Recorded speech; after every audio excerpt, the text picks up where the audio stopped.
안녕하세요. K-드라마 순례자 은지예요. 오늘 소개할 작품은 2018년에 방영한 TVN 드라마 나의 아저씨입니다.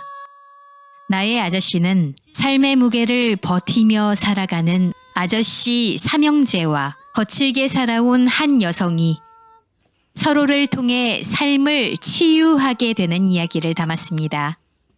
여자 주인공 이지아는 세상을 아무것도 몰랐던 6살 나이에 할머니와 홀로 남겨졌어요.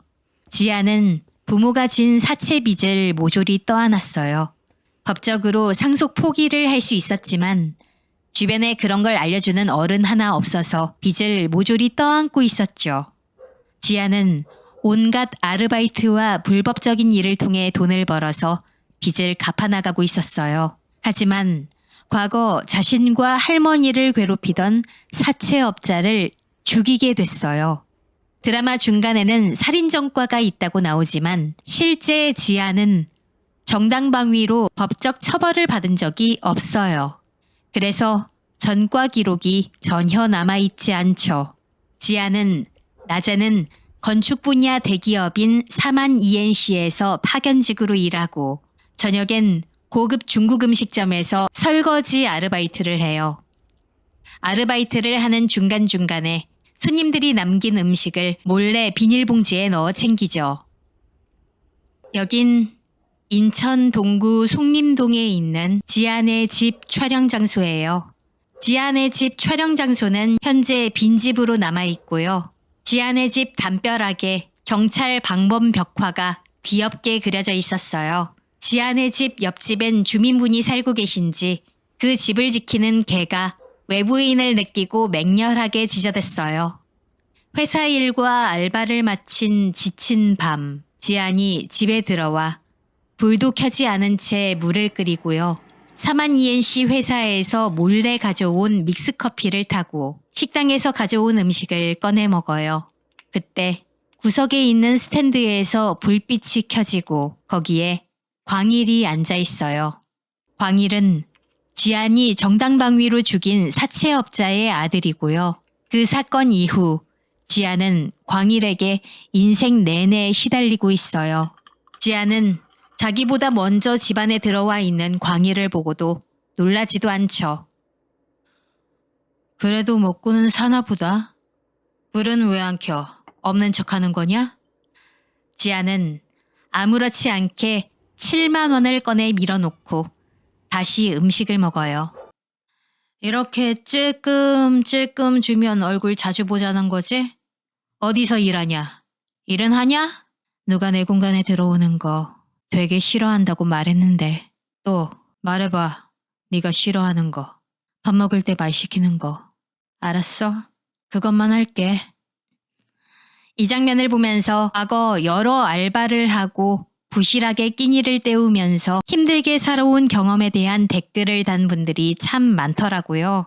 지금의 힘겨운 순간은 모두 지나가게 되어 있어요. 열심히 치열하게 살아가는 모든 분들 마음을 가득히 담아 응원합니다.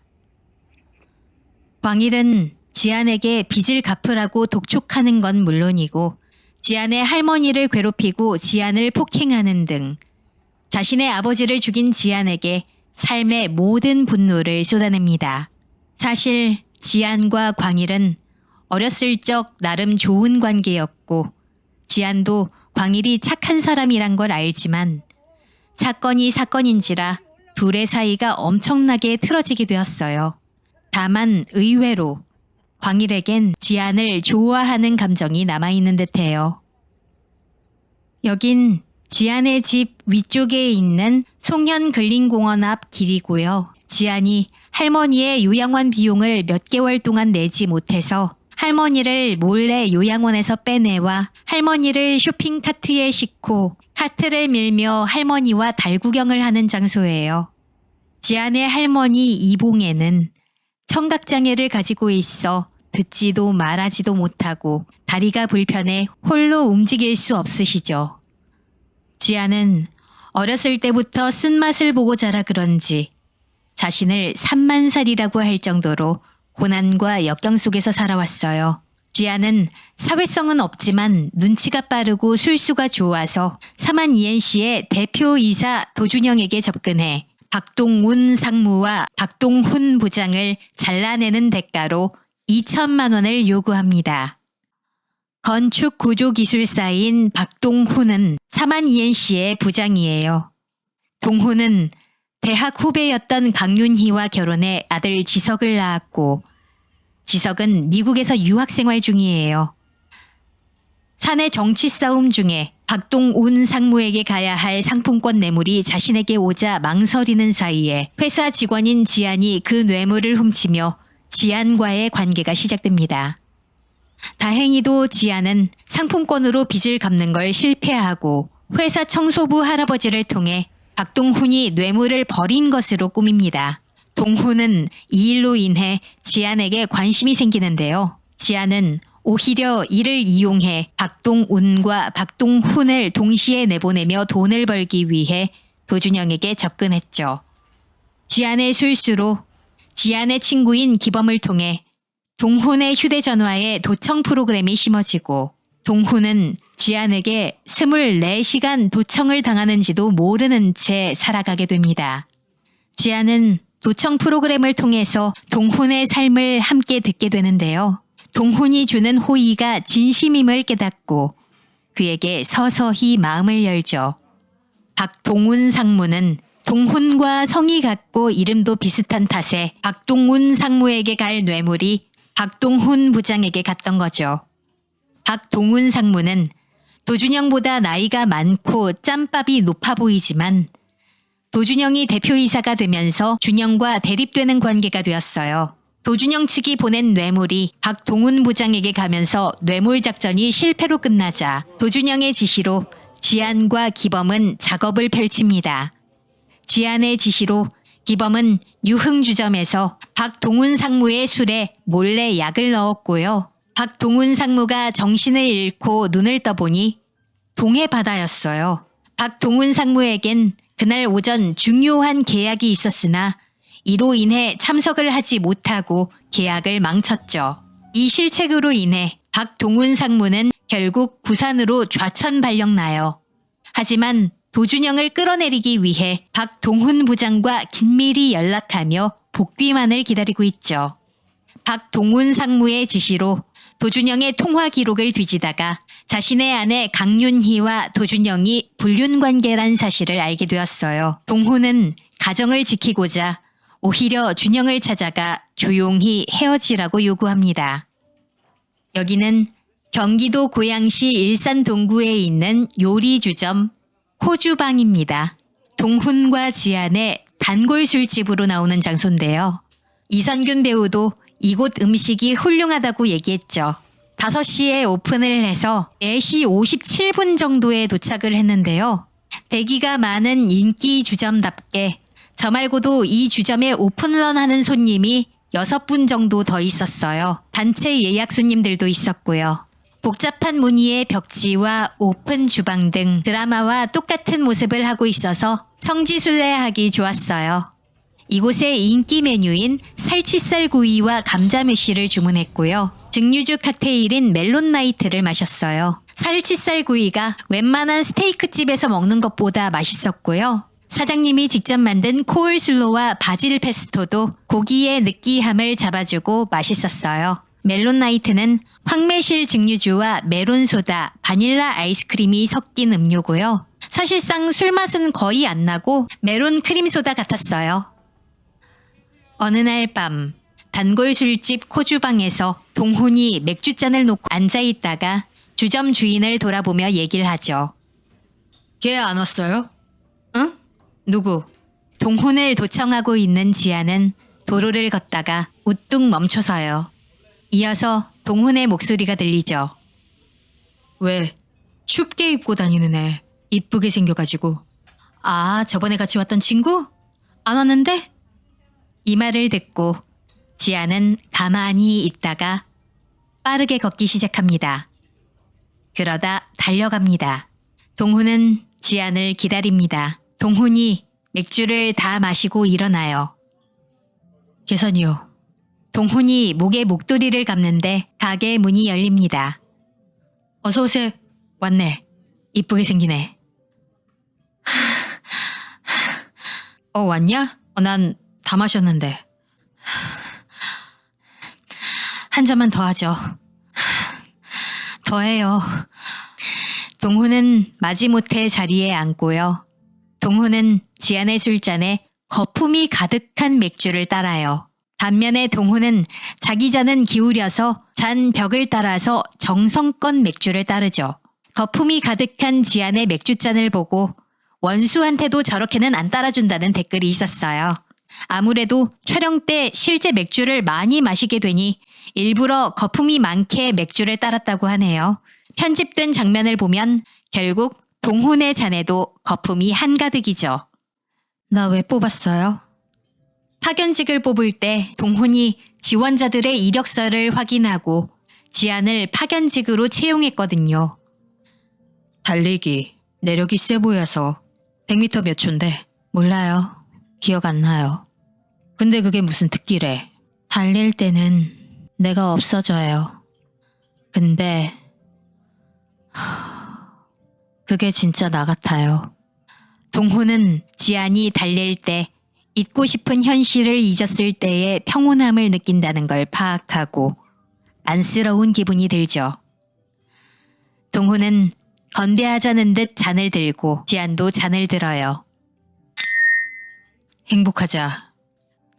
두 사람은 꿀꺽꿀꺽 맥주를 마시고 처음으로 서로 보면서 미소를 짓다가 조금 더 크게 웃어요. 그때 술집 맞은편 길 건너에서 광일이 가게를 지켜보고 있어요. 지안에게 있어 최고의 복수는 웃으면서 행복하게 사는 것이죠. 여긴 인천 동구 만석동에 있는 한 주택입니다. 나의 아저씨에서 정인의 술집으로 등장하는 곳이죠. 정인은 삼형제가 제 집처럼 드나드는 동네 술집의 주인이자 삼형제와 한 동네서 나고 자란 친구예요.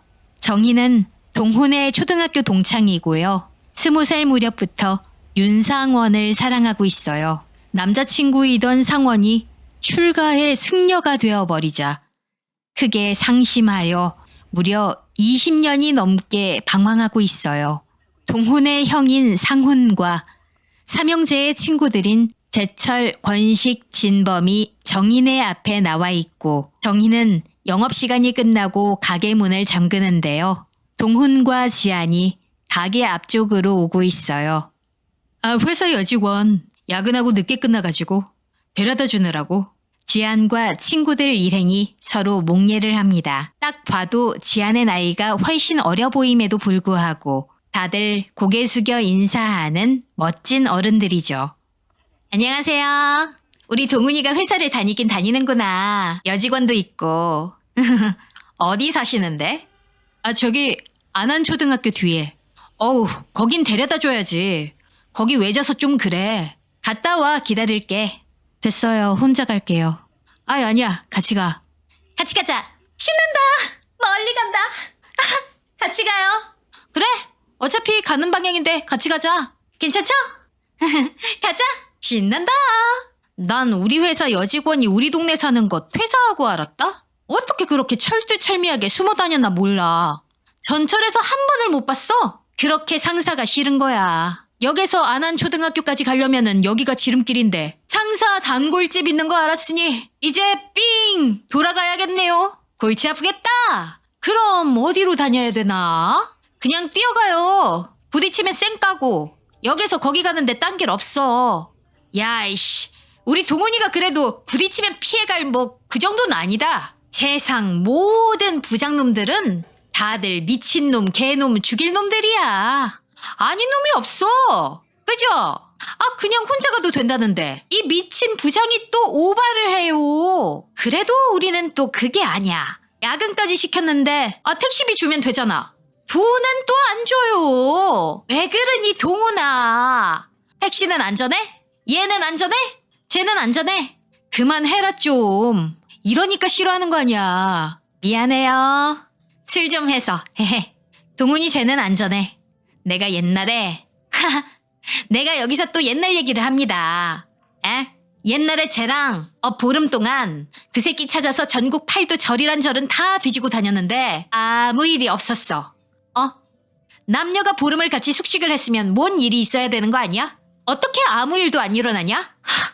지금 생각해도 참 신기해. 20대였는데 이 나쁜 놈의 새끼 어디 있는지 다 알고 있었으면서 보름을 뺑뺑이를 돌리냐? 왜 그래 또. 으씨. 우리도 아가씨 같은 20대가 있었어요. 이렇게 나이들 생각하니까 끔찍하죠. 전 빨리 그 나이 됐으면 좋겠어요. 인생이 덜 힘들 거잖아요. 그 말에 모두가 멈춰서 지안을 돌아봅니다. 후계동 패밀리는 지안이 힘든 걸 내색하자 다들 말없이 따스한 미소로 그녀를 지켜주듯 대해줍니다. 내 나이 돼봐라 안 힘든가. 어린애가 얼굴이 너무 어둡다. 말하는 사람이 없어서 모두 꼰대가 아닌 진짜 어른 같죠. 이내 정희가 다가와 지안의 팔짱을 끼고 앞장서 갑니다. 숨차라. 어디야? 이거 파란 대문? 여기 사는구나. 공기 좋다. 좋은 동네 사네. 이거 주인한테 문 바꿔달라고 해요. 저 잡으면 바로 뜯어지겠네. 철용아! 문철용! 안녕하세요. 안녕하세요.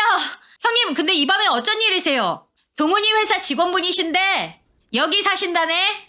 이상한 놈들 기웃거리지 않는지 평소에 좀 봐봐. 네, 알겠습니다. 걱정하지 마세요. 자라. 네, 형님. 들어가세요. 들어가요. 난 이쪽으로 넘어가는 게 더 빨라. 가. 미안해요. 초면에 술 마시고 주저주저 해가지고. 형 가요. 잘 자요. 들어가. 동훈, 정희, 상훈은 뒤돌아서 집으로 향하는데요. 감사합니다.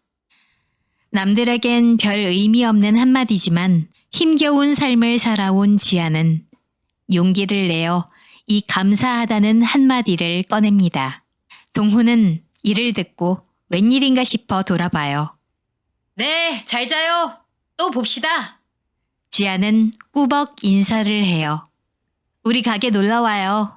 아까 거기 정이네. 들어가라. 문단속 잘하고. 무슨 일 있으면 저기 문철용 부르고. 간다. 동훈은 집으로 돌아가고 지아는 세 사람의 뒷모습을 봅니다. 되돌아가는 길 상훈, 동훈, 정희는 조금 전과 달리 말없이 걸어가요. 생각해보니 그렇다. 어려서도 인생이 안 힘들진 않았어. 따뜻한 어른들의 마음이 반짝이는 명장면이었어요.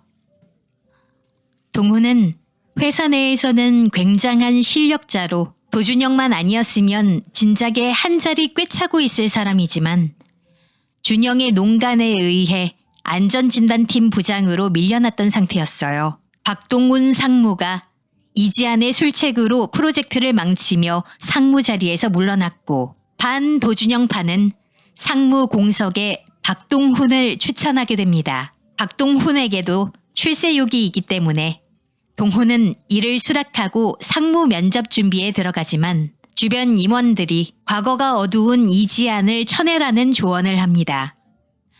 동훈은 이를 거절하고 지안을 끝까지 안고 가려고 해요. 지안은 도청을 통해서 이를 알게 됩니다.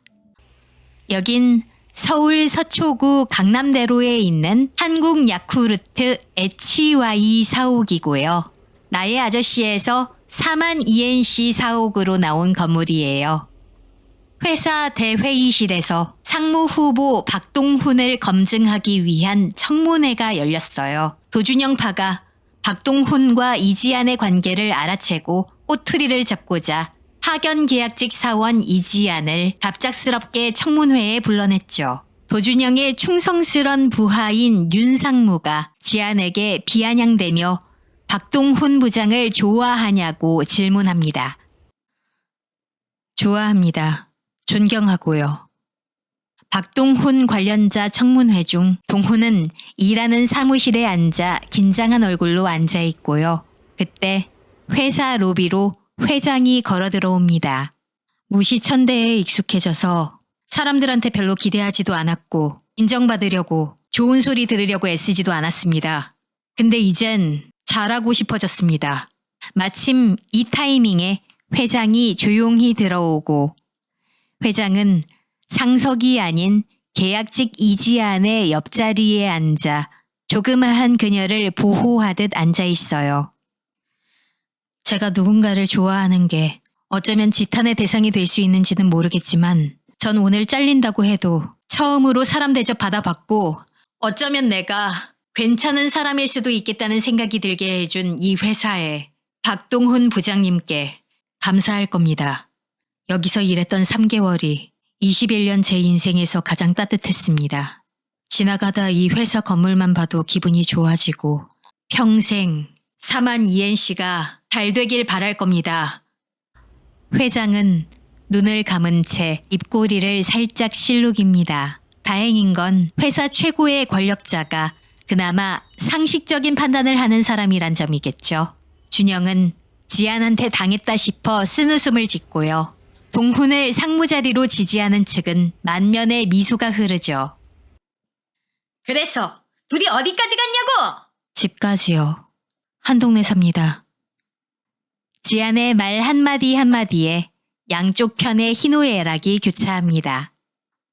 이후 빈 회의실에서 동훈을 상무자리로 지지하는 정상무가 만족한 얼굴로 동훈에게 얘기합니다. 이지안, 말도 잘하고 똑똑하던데 잘했어. 됐어. 회사 로비에서 회장이 걸어나가고 회장이 측근 왕전무에게 이렇게 얘기합니다. 박동훈이한테 이번에 진짜 밥 산다고 그래. 예. 그날 밤 동훈과 지안의 단골 술집에서 동훈과 지안이 마주 앉고 동훈은 말없이 술을 마시다가 얘기해요. 용감하다. 지안은 무심하게 술을 마셔요. 근데 나 그렇게 괜찮은 놈 아니야. 괜찮은 사람이에요. 엄청. 좋은 사람이에요. 엄청. 괜찮은 어른이 된다는 게 정말 어렵고 힘들지만 누군가로부터 단 한 번이라도 인정받는다면 정말 괜찮은 삶이겠죠. 지안은 박동훈 상무에게 약을 탄 술을 먹이고 동해로 납치하고 동훈의 휴대전화를 도청하는 등 온갖 불법적인 행위를 해온 터라 결국 꼬리를 잡혀 도망자 신세가 됩니다. 사만 ENC에도 무단 결근을 하게 되죠.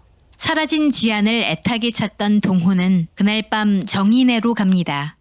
한편 떠나간 사람을 못 잊고 과거에 갇혀 사는 정희에게 후계동은 정겹고 아름다운 동네인 동시에 아픈 독이기도 했죠. 그날 밤 정인의 아내는 동훈 외에 다른 손님은 없고 동훈은 지안에게 전화를 하고 있는데 신호음만 계속 갑니다. 동훈은 결국 휴대전화를 내리고 고개를 떨군 채 앉아있던 정희가 갑자기 고개를 듭니다. 언제까지 살아야 되나? 이렇게 언제까지 살아야 되니? 가게 접을까봐. 남들처럼 출퇴근하면 그래도 좀 사는 것처럼 살지 않을까? 날 밝을 때쯤이면 타닥타닥 사람들 발소리가 들려. 이불 속에서 듣는 그 소리가 그렇게 쓸쓸할 수가 없다. 나만 굴러가고 있지 않는 느낌. 그래서 가끔 새벽에 문 앞에 나가서 앉아있어. 나도 같이 굴러가고 있는 것처럼 느끼고 싶어서. 오늘 새벽에 걔 봤다? 니네 회사 그 여직원. 애 괜찮더라. 안 가고 옆에 있어주더라. 10분 있어주다 갔어. 걔 회사 그만뒀다며? 이사 간다고. 새 직장 근처로. 이 동네가 참 좋았대. 근데 그 말이 네가 좋았다는 말로 들리더라. 지아는 배낭을 메고 이어폰을 낀 채 거리에서 이 순간을 듣고 있어요.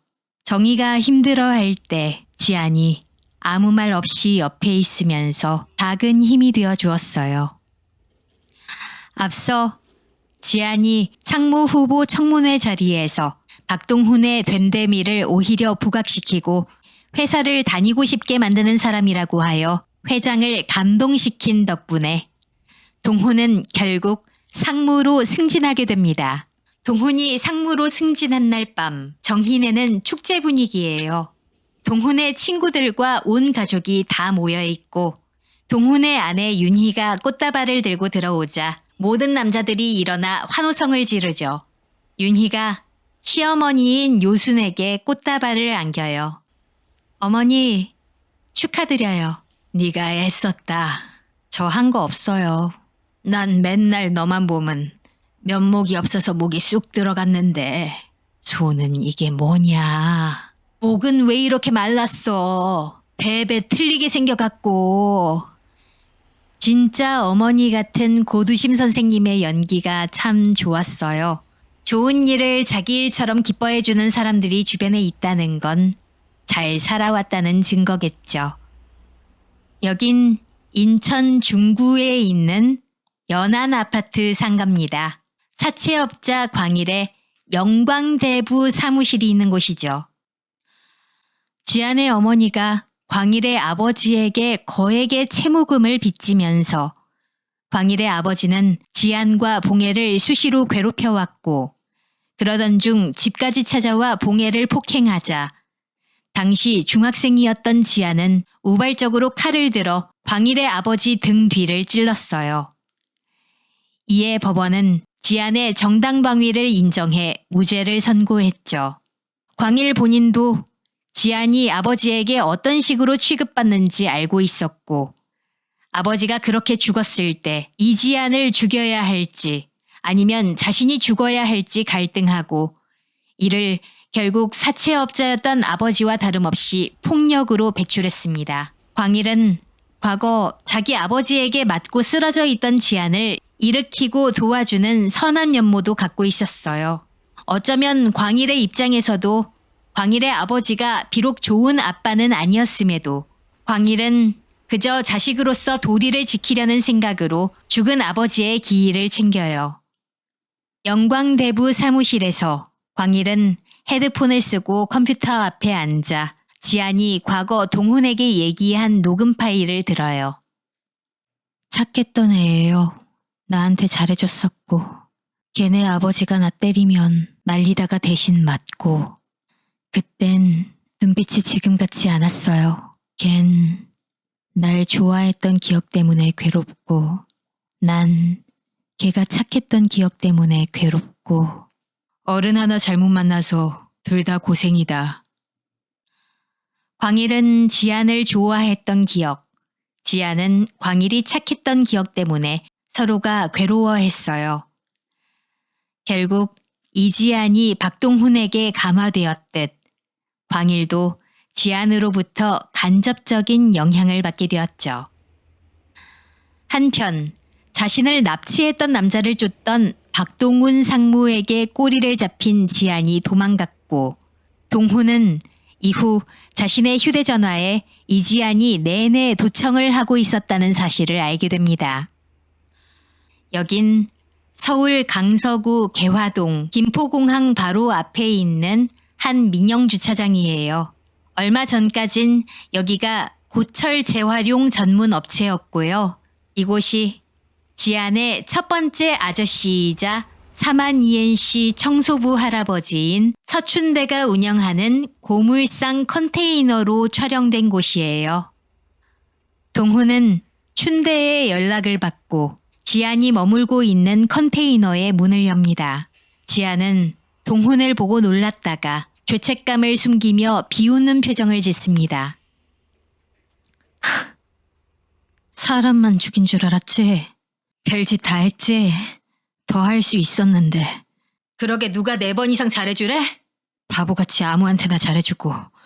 그러니까 당하고 살지. 동훈은 지안 앞으로 가서 앉아요.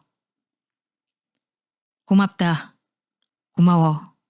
거지 같은 내 인생 다 듣고도 내 편 들어줘서 고마워. 고마워. 나 이제 죽었다 깨어나도 행복해야겠다. 나 불쌍해서 마음 아파하는 꼴 못 보겠고 난 그런 너 불쌍해서 못 살겠다. 너처럼 어린애가 어떻게 나 같은 어른이 불쌍해서 나 그거 마음 아파서 못 살겠다. 내가 행복하게 사는 꼴 보여주지 못하면 넌 계속 나 때문에 마음 아파할 거고 나 때문에 마음 아파하는 너 생각하면 나도 마음 아파 못 살 거고. 그러니까 봐. 봐. 내가 어떻게 행복하게 사나 꼭 봐. 다 아무것도 아니야. 쪽팔린 거? 인생 망가졌다고 사람들이 수군거리는 거? 다 아무것도 아니야. 행복하게 살 수 있어. 나 안 망가져. 행복할 거야. 행복할게. 그 아저씨가 정말로 행복했으면 했어요. 행복할게. 모진 세상에 치여 도끼가 상처가 가득해 새끼 강아지처럼 벌벌 떠는 지안을 진정한 어른 박동훈이 보듬어줍니다. 동훈은 변호사인 아내와 상의해 이지안이 자수하도록 돕고 박동훈 상무를 비롯한 회사 사람들을 설득해 처벌 불원서를 제출해 이지안의 실형을 면케 돕습니다. 동훈은 갈 곳이 없어진 지안을 정인애에 맡깁니다. 어느 날 밤 정인애에서 지안은 후계동 패밀리와 재회하는데요.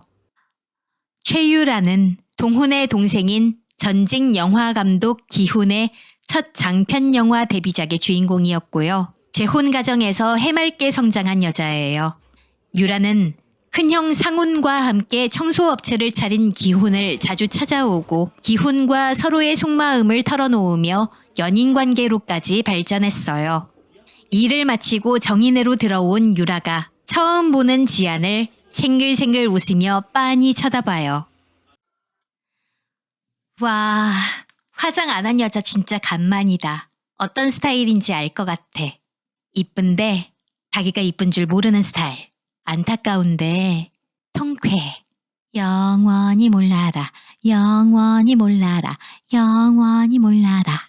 얘 좀 다시 꾸겨놔야겠다. 내가 사랑을 너무 줬어. 너 내 동생 할래? 나 옷 진짜 많은데. 다 비싼 거야. 몇 살인지 알고 너래. 100% 나보다 어려요. 그지? 난 31, 31. 빠른. 넌 3만 살. 야! 네가 3만 살이구나. 반가워. 난 4만 살. 뭐래. 5만 살이 찌푸려진다 정말. 야야야야야야. 야, 지나가는 거 정의가 한잔하자고 붙잡았대. 그래도 우리 동훈이가 아주 나쁜 상사는 아니었다. 그지? 직원이 상사 단골 술집도 오고. 내가 다 감동적이다 야. 오랜만이다. 동훈이 상무된 건 아나? 네. 그래도 알긴 아네. 전 직장 상사 뭐 사장이 되든 회장이 되든 관심 없을 텐데. 얘가 만들었어. 나 상무. 또 뭐야. 아니 오늘 뭐 전부 아무 쓰는 날이야? 뭐 3만 살 4만 살 무슨. 야 어떻게 이 친구가 널 상무로 야 회장님. 알고 보니까 회장님 숨겨진 손녀 이런 거 야 그래서 강남으로. 야 언더커버였네 언더커버. 처음 보는 동훈 아저씨의 동생 애인의 급발진에 장만월, 아니 이지아는 3만 살로 대응하는데요. 5만 살과 회장님 손녀는 나의 아저씨 대본에 없는 배우들의 천재적인 애드립이에요. 정인회에서 사람 좋고 재미난 이들과 동석해서 술자리를 함께하고 싶다는 생각이 드는 장면이네요. 이후 지안의 할머니가 세상을 떠납니다. 동훈은 후계동 패밀리를 동원해 할머니의 장례식부터 화장까지 도와줍니다. 동훈의 형 박상훈은 아내와 별거하고 몇 번의 사업 실패를 한 끝에 가장 먼저 중년의 위기를 맞았지만 언제나 여유와 웃음을 잃지 않으려는 유쾌하고 귀여운 맏형이에요. 상훈은 자신이 생각하는 삼형제가 어린 시절 가장 즐거웠던 기억인 홍콩 영화를 봤던 때를 추억하기 위해 영화 속 주인공처럼 명품 정장과 선글라스, 비싼 차는 아니지만 비싼 렌트카를 몰고 고급 호텔에서 숙박하려고 장판 밑에 비상금을 열심히 모아두었는데요. 할머니의 빈소를 쓸쓸하게 지키고 있는 지안을 보고 그동안 몰래 모아둔 돈으로 화환과 제사 음식을 마련해줍니다. 상훈은 이렇게 소중한 비상금을 지안의 할머니 장례식장에 쏟아부었어요. 장례식장 주차장에서 후계동 패밀리는 축구 게임을 하고요. 장례식장 계단에서 지안과 단둘이 남겨지자 정희가 얘기를 꺼냅니다. 설엔 어디가? 나도 갈 데 없는데. 우리 1년에 2번만 만날래? 설하고 추석에. 좋아요. 신난다. 인생 숙제 끝. 설하고 추석에 만날 사람만 있으면 인생 숙제 끝난 거야. 지금도 지안과 정희는 명절마다 만나서 서로의 마음을 채워주겠죠. 동훈이 건물에서 나오고 정희는 일어나 운동장으로 가요. 화장터 평택으로 가기로 했어. 납골당은 형이 좋은데 잡아놨대. 그리 가자. 왜 이렇게 잘해줘요? 엄청 잘해주고 나서 자 이제 그만 그러려고 그러시나? 아유 말 참. 내가 한 거 아니야. 형이 한 거야 다. 그냥 둬. 저 인간 착한 짓 안 했어서 좀 해도 돼. 들어가. 할머니 혼자 계시잖아. 할머니 돌아가시면 연락하라고 했단 말. 진짜 든든했었어요. 지아는 동훈과 함께 할머니가 계신 요양원에 찾아갔던 때를 회상해요.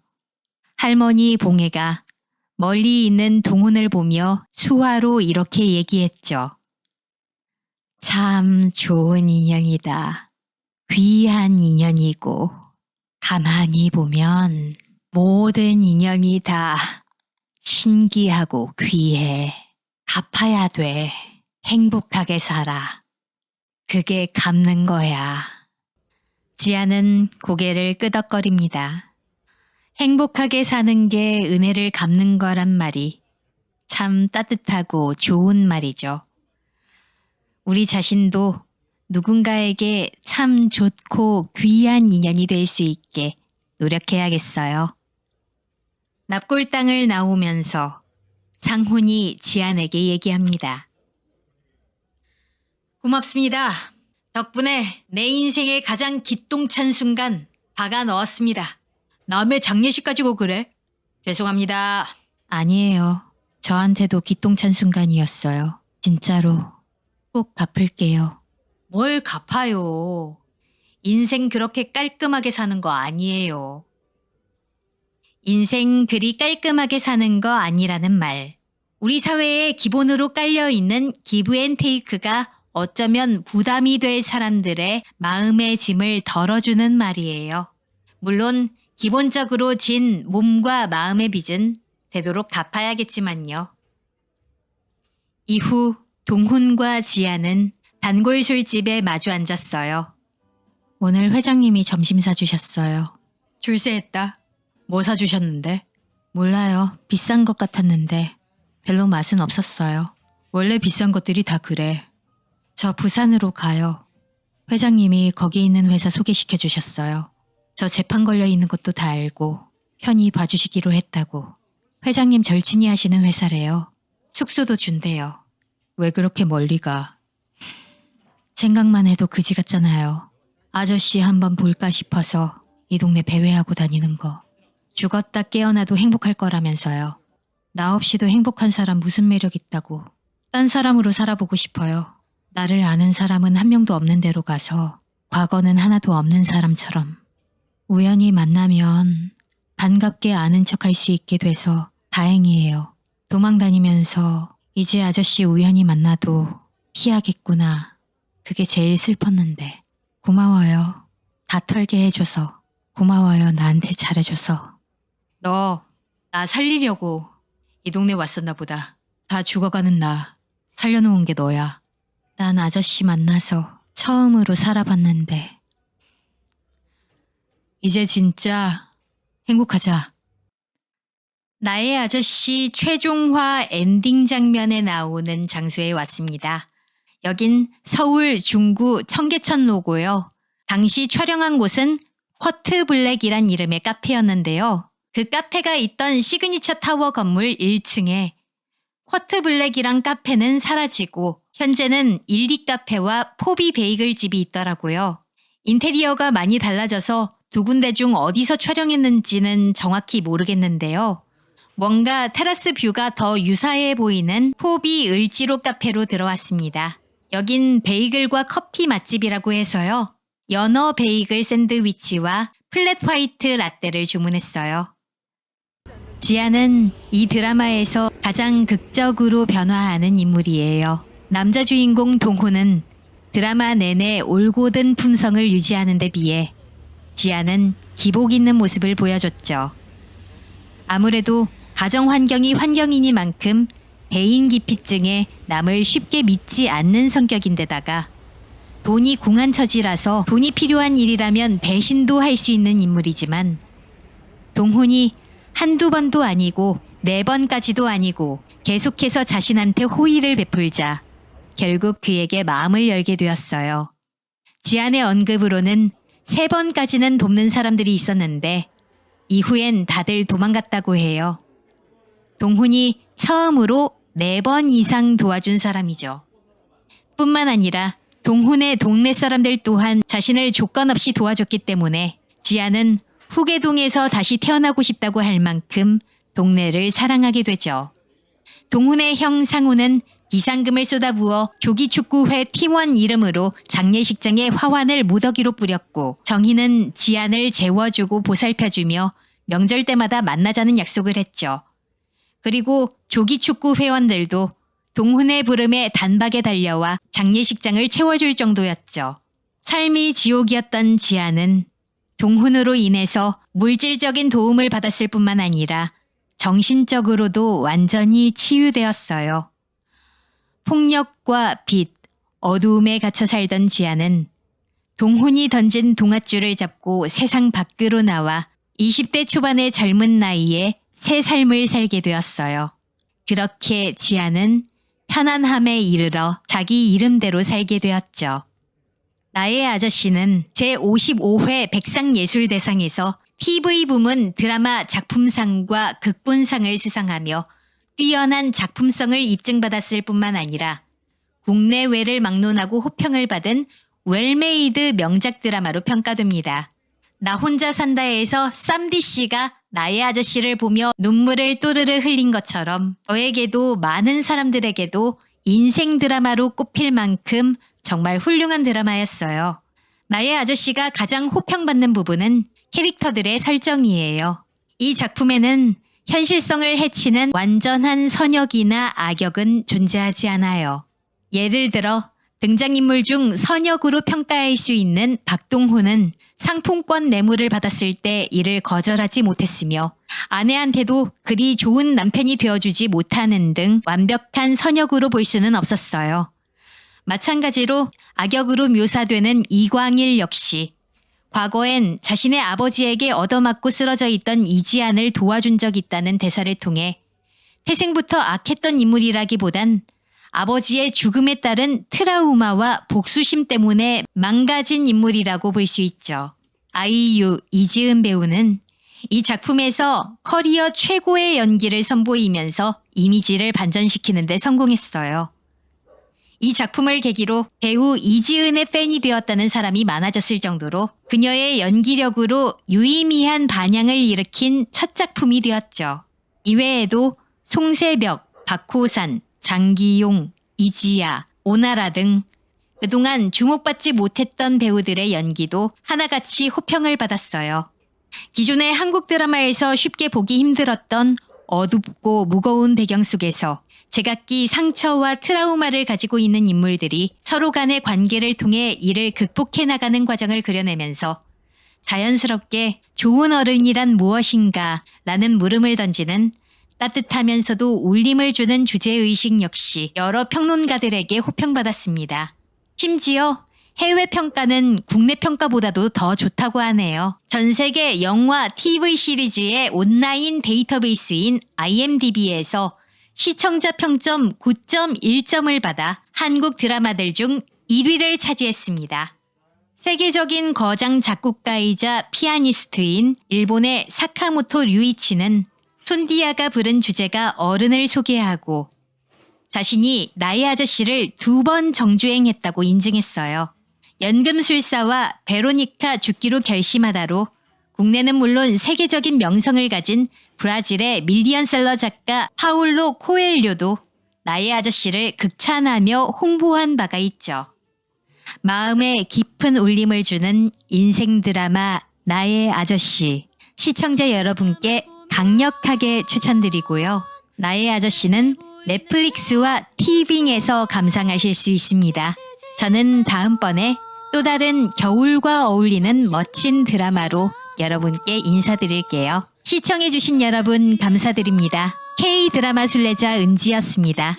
고맙습니다.